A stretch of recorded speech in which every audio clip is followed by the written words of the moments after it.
Picture this.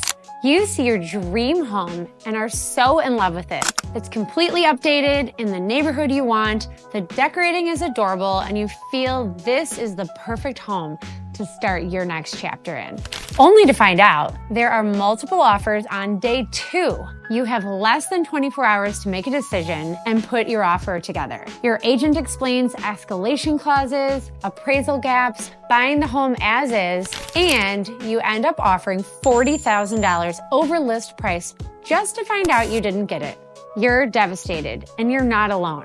You are just like everyone else experiencing the same thing in the Chicago suburbs market. So what are some options that may yield a better result? I've got an idea, so stay tuned.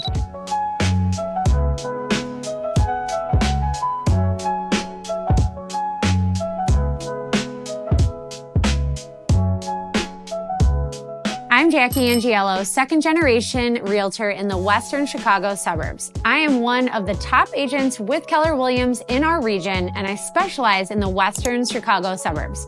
I grew up in Wheaton, Illinois, and I'm raising my 3 kids in my childhood neighborhood. Wheaton voted me top 40 under 40, and I was the number 2 solo producer in our office in 2024.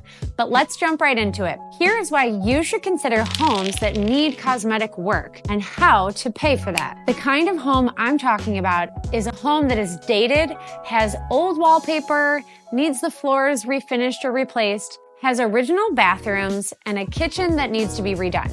This is a great opportunity because it's likely not receiving the action that the fully updated homes are getting. You'll have a good shot at negotiating, and dated homes in the same marketplace as the move-in ready homes are priced significantly lower too, helping you stay under budget. The home might need TLC, repairs, landscaping, new window treatments, but in my market, maybe you're only spending $600,000 to $650,000 for this home instead of $875,000 plus for the updated version. If you have extra funds, you'll likely opt to pay for the work out of pocket. Many of my investor friends spend about $150,000 on renovations when they flip homes. So if we use that figure and you bought a home for $650,000, you'd be all into it for about $800,000. But you didn't have to compete.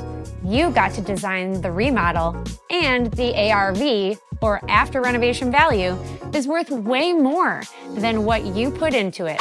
So rather than overpaying, you have a lot of built-in equity. Did you know that you can finance renovation? Renovation loans, also known as home improvement loans, are a type of financing that combines the cost of purchasing a home with the cost of remodeling. These loans allow borrowers to refinance home improvements. Types of renovation loans. First off, FHA 203K loan. This is a government-backed mortgage that combines purchase with renovation costs. Fannie Mae home-style renovation mortgage is another type. This is a traditional mortgage with a home improvement component, allowing buyers to borrow up to 75% of the estimated post-renovation value. If you are interested in remodeling but don't have a design eye, you can include an interior designer to help you make some or all of the decisions for the renovation. Another option for financing renovations is a home equity line of credit or a HELOC. Thank you for listening this far. I'm Jackie Angiello, realtor based out of Wheaton, Illinois with Keller Williams Premier Properties. If you are interested to hear more about this topic, let's set up a time to connect. My contact information is below, and it is my passion to help homebuyers realize their dream home.